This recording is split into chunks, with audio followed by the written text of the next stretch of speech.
Teodora, Yeah. can you show us what you're working on? So I've been working on a shader for the water vortex for fading equal. And it's a liquid that's turning infinitely on itself. So my mission was to create this illusion of water without using any transparency. And it looks transparent, but it isn't. Wow! Like how many layers to create that effect? Only this, I would say, 3 or 4 layers, because you have the pulse, the light inside that's pulsing, which is like the magic aspect of it. You have the waves that are continuously turning. It has the water normal map. You also have the foam, the little foam here, which you can also see. And then you also have, like, as I said, the sun, which reflects through to create the transparency effect. So this is another water shader I've been working on. It's a sea level on top of the near shadow. Again, the challenge was to create this impression of transparency without using transparency. It feeds into the idea of having this ocean above you of fluid that's continuously moving. And this one was to about a week of work. So many notes. So yeah, I'm a water artist. Hey, Lucas, can you talk to me about rocks? Yes, I can talk to you about even way more than rocks. I can show you how we make a level. I have a little list of assets that I use, and then I can drag and drop them very simply in my world. There's systems that I set up to have, for example, a nice little diffusion between my ground and my assets, so it doesn't look very video gamey, as we say. Then I can use my terrain, add simple stuff like grass, for example. Maybe I want some plants as well that I can put in. And then for more realism, I can add more rocks in here. And my point here is to guide the player towards this little pond of water. So This is so much better than building a house in The Sims. yeah. And now with just 2 rocks, some plants, and a waterfall, I've made a little scene. It's like a painter's palette. And put another happy little bush.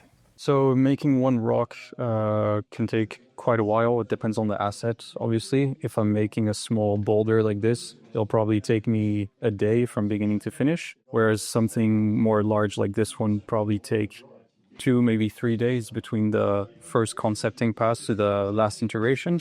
But that's why we try to be smart. For example, I have this piece, which looks like a cube, right, from all 4 sides. And what I did is I broke it up into little facets. I can now make another cube with 4 of these sides if I want to, without having to rebuild it from scratch. A whole set of rocks would probably take me like 2 weeks. But those 2 weeks will then help me build months of work in way little time than I would if I had to make everything by hand every time. Yeah, I think the result is pretty nice. And that's your mood board? Yeah, basically. I have one of those for every single piece I work on. This island that I worked on is very inspired by Escher. He's a Dutch mathematician who did art. And there's a very famous piece by him. So you have stairs basically going on the walls, on the ceiling, in front of you.